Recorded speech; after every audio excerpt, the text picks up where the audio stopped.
Os invito pues a que me acompañéis en la lectura de Filipenses capítulo 2, versículo del 5 al 8.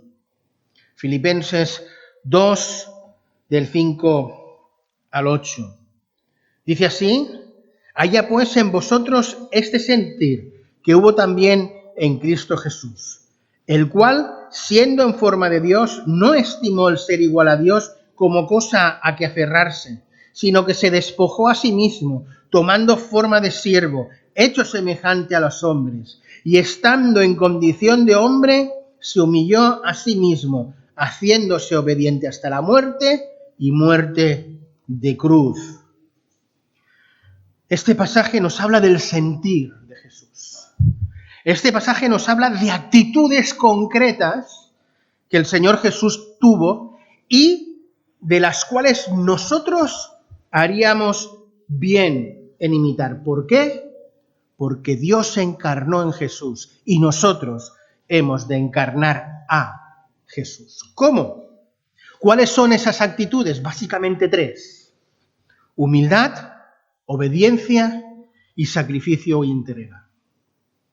La primera actitud es la humildad, y los versículos del 6 al 8 se encargan de presentárnosla. Pero la cuestión relevante es que estos versículos, para mostrarnos esa actitud de humildad del Señor Jesús, lo que hace es presentarnos el más grande y prodigioso de los milagros que Dios haya podido hecho y hacer a través de la historia, que es la encarnación. Dios a lo largo de la historia ha hecho innumerables milagros. Abrió el Mar Rojo, derribó las murallas de Jerusalén, creó el mundo en 7 días, pero por todo lo grande y prodigiosos que sean estos y muchos de los milagros que hizo Dios, ninguno de ellos es comparable al hecho de que Dios se haga hombre para salvar al hombre. Dios encarnado es el mayor milagro de la humanidad. Consideremos pues en qué consistió ese prodigioso milagro de la encarnación.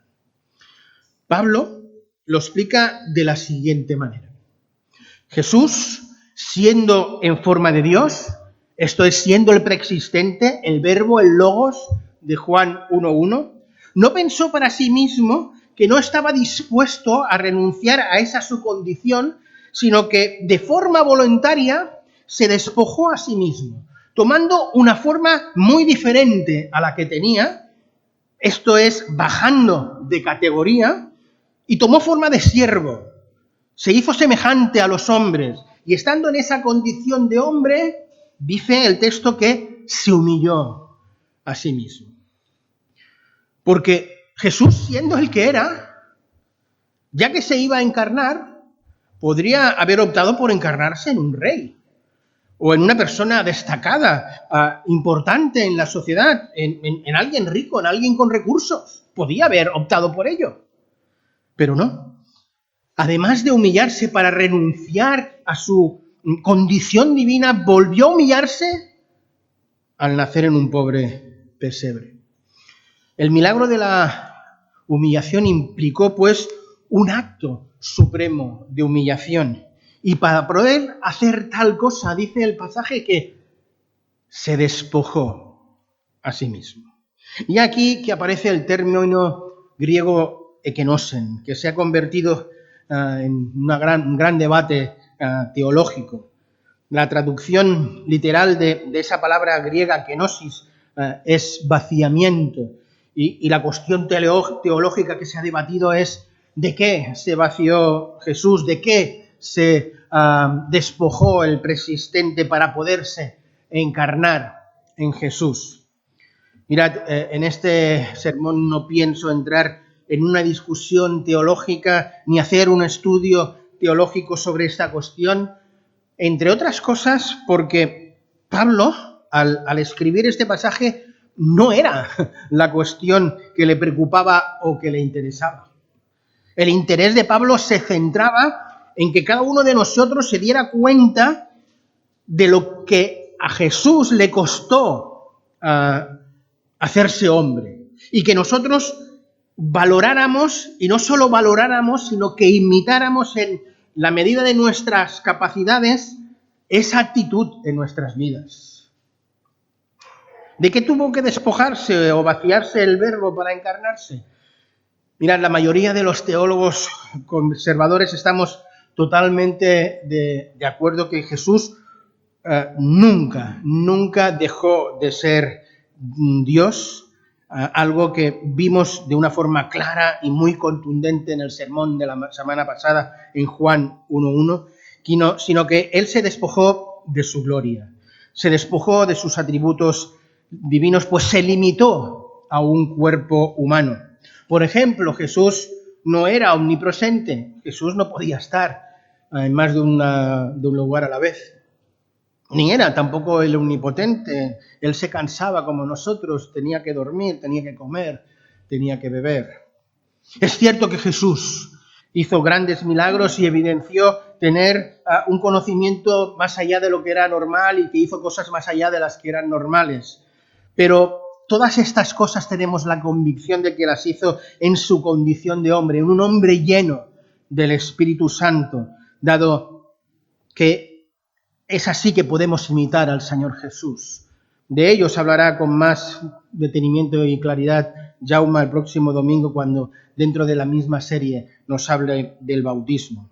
Pero algo que nos tiene que quedar tremendamente claro a todos es que Jesús es Dios, que al vaciarse, al despojarse, nunca se despojó de su deidad. Él no renunció a ser Dios, porque era Dios el que necesitaba morir en esa cruz por nosotros. Se despojó de su gloria, se autolimitó de algunos atributos, pero de su naturaleza divina nunca la perdió.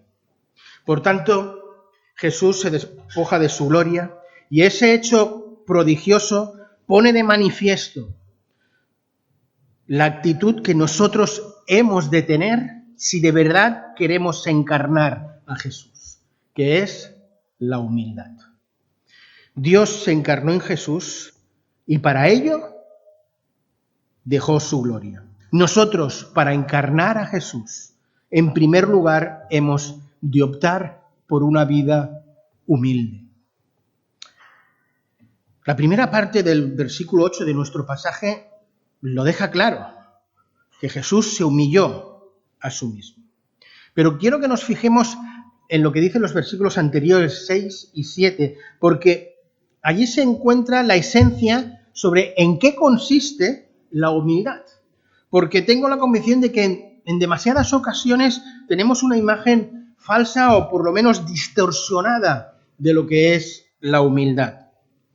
Según el ejemplo de Jesús, la humillación consiste, por una parte, en no aferrarse y por otra, en despojarse.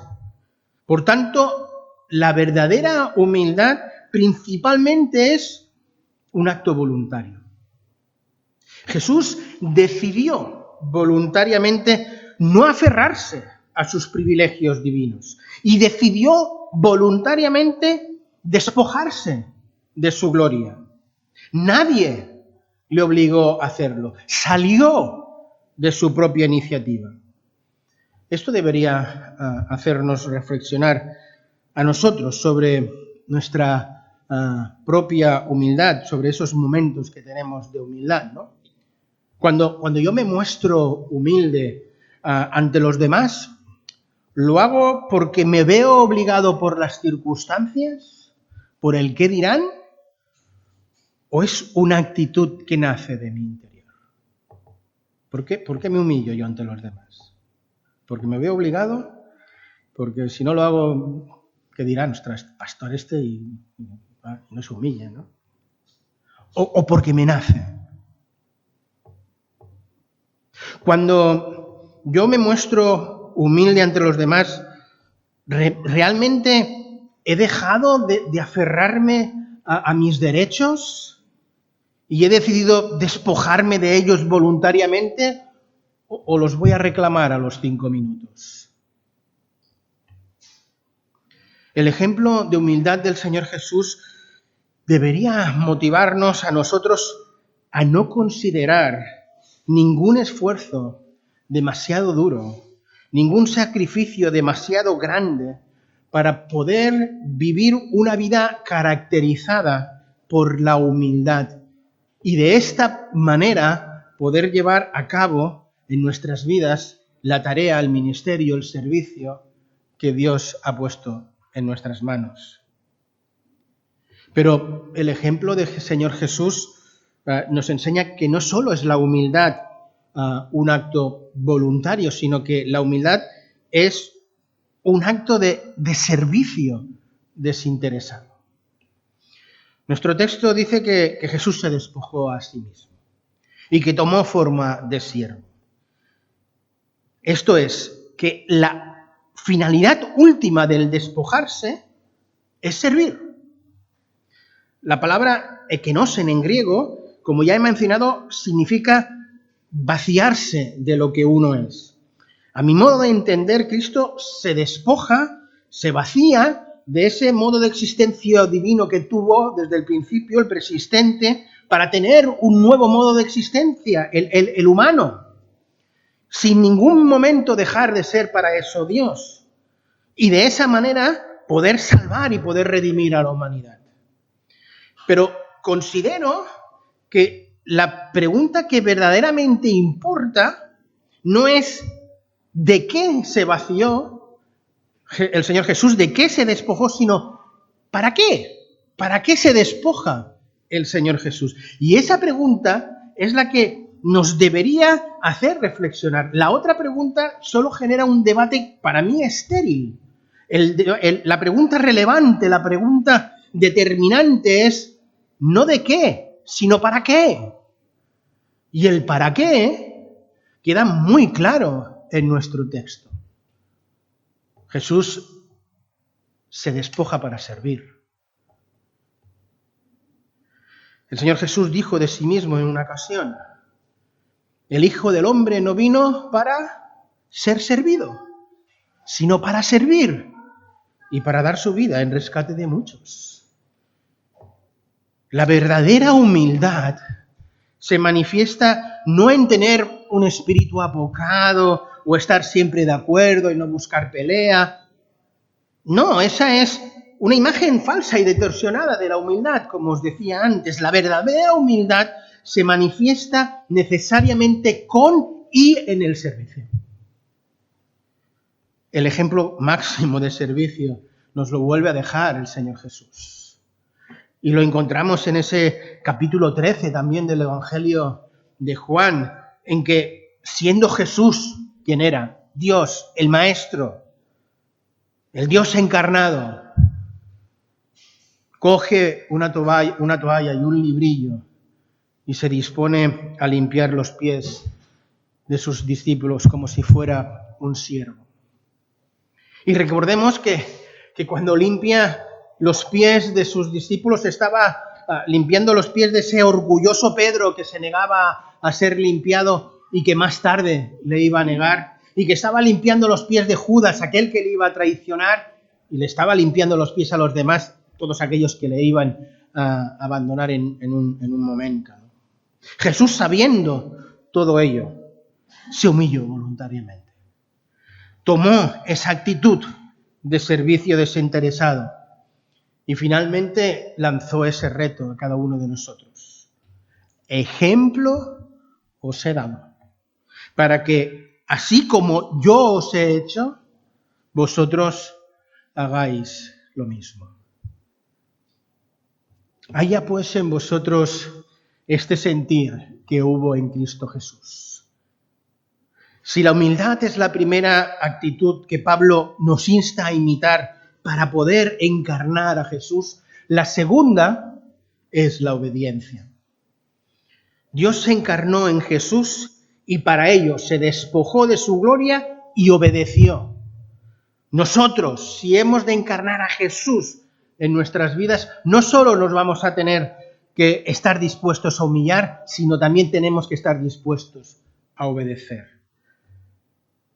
El versículo 8 dice: estando en condición de hombre, se humilló a sí mismo ¿hasta qué? Hasta hacerse obediente hasta la muerte y muerte de cruz. quiero llamar vuestra atención de que este tipo de obediencia de la que se nos está hablando en este versículo es una obediencia sacrificial. Obedeció hasta la muerte y muerte de cruz. La obediencia es una actitud que, aunque no nos guste reconocerlo, lleva implícito el sufrimiento. ¿Por qué nos cuesta tanto obedecer? Porque no nos gusta sufrir. La tendencia humana es de coger el camino fácil y no el camino angosto. La obediencia es estar dispuesto a pagar el precio por escoger el camino angosto, desechando el camino fácil. El camino fácil es el de seguir la corriente de este mundo. El camino fácil es hacer lo que todos hacen. El camino fácil es pensar lo que piensan los demás, pasar lo más desapercibido posible, no hacer ruido, no hacerse notar, no pronunciarse ante los temas delicados como podrían ser el aborto, el divorcio, el matrimonio gay, la eutanasia, y ponle aquí más y un tema. Pasar desapercibido. Jesús nunca optó por el camino fácil. Su coherencia con lo que él era y creía le llevó a optar siempre por el camino angosto. Es cierto que llegó Jesús a ser muy popular en su tiempo, pero su popularidad se debió a causa de su comportamiento y del contenido de su enseñanza. Su comportamiento y su enseñanza iban en contra de todo lo que la sociedad de ese momento estaba practicando y estaba enseñando. Al principio el hecho de ser diferente, de vivir diferente, llamó mucho la atención y tuvo seguidores. Pero después, su estilo de vida diferente, sus demandas en la enseñanza incomodaron y molestaron a muchos. Llegó tanto a incomodar a los religiosos y a los políticos de su tiempo que decidieron eliminarlo, decidieron sacárselo de encima. La coherencia de Jesús con sus convicciones, su obediencia al Padre, su obediencia a la misión que le había sido encomendada, como dice Pablo, le llevó hasta la muerte y muerte de cruz. La pregunta es, ¿estamos nosotros dispuestos a ir contracorriente, a ser coherentes con lo que decimos que somos hijos de Dios? ¿Estamos dispuestos a pagar el precio de ser diferentes y, por tanto, obedientes a la palabra de Dios en medio de un mundo que ha dado la espalda a Dios y a su palabra? Digámoslo claro y rotundo, los valores de este mundo, los parámetros ético-morales de este mundo son diametralmente opuestos a los de la palabra de Dios. Por tanto, ser coherentes con lo que uno dice creer y ser obedientes a Dios no es una tarea fácil. Implica necesariamente pagar algún tipo de precio. La cuestión es, ¿de dónde saco yo las fuerzas para ser obediente? ¿De dónde saco yo la energía, la capacidad para ir contracorriente? Yo no encuentro otra respuesta que de mi pasión por Dios, de mi amor por Dios. Estoy plenamente convencido de que solo aquel que está enamorado pasionalmente de Dios y que está, por tanto, comprometido con su palabra, es que pagará la exigencia, el precio que ello conlleve. Estoy convencido que nuestra capacidad de obediencia, de humillación y de sacrificio está directamente relacionado con nuestra cantidad y calidad de amor por Dios. Esta es la lección que el mismo Dios nos da a cada uno de nosotros. Porque de tal manera que amó Dios al mundo que envió, que se desprendió, que se despojó de su Hijo. Fue el amor de Dios por cada uno de nosotros, lo que le llevó a Dios a tomar esa decisión de desprenderse de su Hijo amado. Fue el amor de Jesús por cada uno de nosotros que le llevó a tomar la decisión voluntaria de despojarse de su gloria, de autolimitarse y de ser obediente y morir en una cruz. Fue por amor. Solo de allí sacó la capacidad y la fuerza para hacerlo. Solo de nuestro amor por Dios vamos a extraer las fuerzas necesarias para obedecer, para pagar el precio de ser diferentes, de ir contracorriente. La obediencia es no solo una actitud que implica sufrimiento, que ya es mucho, sino que también entrega. Obediente hasta la muerte y muerte de cruz. Jesús no solo obedece, sino que Jesús entrega, da su vida en rescate de muchos. Jesús no solo renunció y estuvo dispuesto a renunciar, sino que estuvo dispuesto a entregar. Renunció primero a su modo de existencia divino y acabó entregando el don precioso de su vida para que cada uno de nosotros pudiéramos pagar el precio de nuestro pecado. Dios se encarna en Jesús y se encarnó para morir, para entregar de forma voluntaria su vida por cada uno de nosotros. Jesús, en un contexto de obediencia y de humildad, entrega su vida en sacrificio por todos nosotros. Si nosotros hemos de encarnar a Jesús, hemos de estar dispuestos a entregar también. Entregar aquello que pensamos que es nuestro, pero que lo cierto es que no lo es, que simplemente lo tenemos prestado. Esto es nuestro dinero, nuestro tiempo, en definitiva, nuestra vida. La pregunta es, ¿estamos cada uno de nosotros dispuestos a entregar lo que sea necesario para servir al Señor, para obedecer al Señor, para servir a su iglesia? ¿O eres de los que piensan que tu dinero es tuyo, tu tiempo es tuyo, y tu tiempo y tu vida es tuya y tú dispones de ella como mejor te parece? Y si vienes a las 11, vienes a las 11, si no vienes a las 7, no vienes a las 7, tú haces de tu vida lo que bien te parece. Dios se encarnó en Jesús. Si tú y yo hemos de encarnar a Jesús, solo lo podremos hacer en la medida que seamos capaces de entregarnos en un servicio humilde y obediente. Para ir concluyendo, quisiera que reflexionáramos sobre un hecho que para mí es determinante. Y es que el Señor Jesús nunca nos pide a ninguno de nosotros algo que Él no haya estado dispuesto a hacer. En este sermón estoy haciendo mucho énfasis en que debemos encarnar a Jesús y que para ello hay que estar dispuesto a renunciar, despojarse, a obedecer, a sacrificarse. Y Jesús en sus demandas a los suyos fue tremendamente claro. Dijo, si alguno quiere venir en pos de mí, ¿qué? Niéguese a sí mismo, tome su cruz cada día y sígame. Jesús pide que nos neguemos a nosotros mismos, o lo que es lo mismo, que renunciemos a nuestro yo, a nuestro ego, que renunciemos a tener control de nuestras vidas para que pase Él a tener control de nuestras vidas. Jesús hizo lo mismo.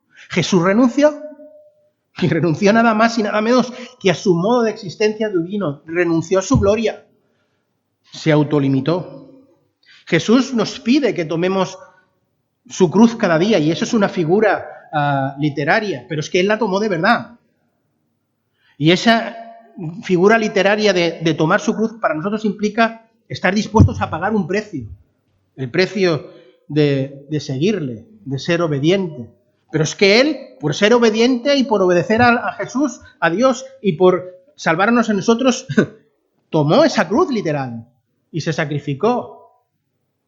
Y finalmente Jesús da una orden: sígueme. Jesús espera obediencia. Algo que el texto dice claramente que Jesús hizo. Algo que él mismo repetidamente dice en el Evangelio: yo he venido a hacer la voluntad de mi Padre, la voluntad del que me envió. Y el Padre lo ratifica por 2 veces cuando dice: en Él tengo complacencia. Jesús a todos y cada uno de nosotros nos pide renuncia y obediencia, sacrificio, algo en lo que Él es el ejemplo máximo. Dios se encarnó en Jesús. Nosotros hemos de encarnar a Jesús. ¿Cómo? Renunciando como Él, obedeciendo como Él, estando dispuestos a la entrega y al sufrimiento como Él. Para concluir,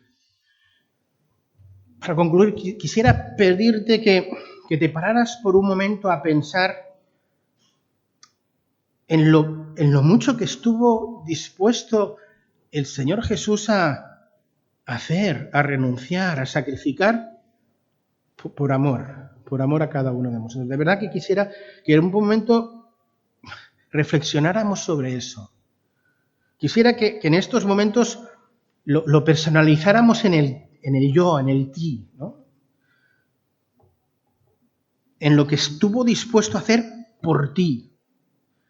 A renunciar a su gloria por ti, por alguien como tú, por alguien como yo. ¿Cómo puede ser posible eso? Que por alguien como tú y como yo renuncia a la gloria. Piensa lo valioso, lo importante que debemos ser cada uno de nosotros para que Él esté dispuesto a tal sacrificio, a tal entrega, por ti y por mí. Y cada uno de nosotros sabemos lo que somos. Y una vez hecha esa reflexión, me pregunto y te pregunto: ¿cómo no amarle?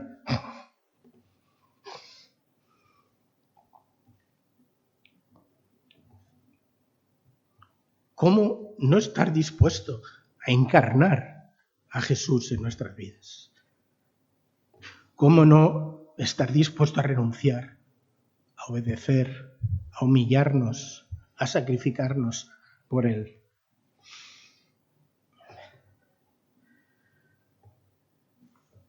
El domingo pasado os decía que mi respuesta pasional a la pregunta de ¿quién es Jesús para mí? Pues el amor de mi vida.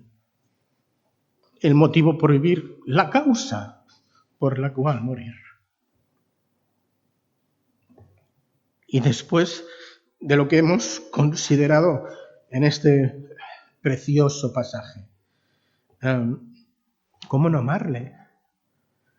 ¿Cómo no entregarle nuestra vida? ¿Cómo no estar dispuesto a responder positivamente a su llamado, a seguirle? ¿Cómo no estar dispuesto a la entrega, a la obediencia y a la renuncia?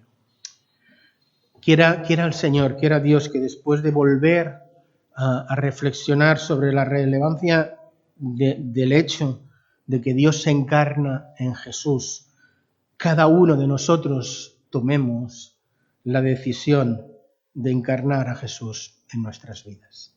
Que así sea. Amén.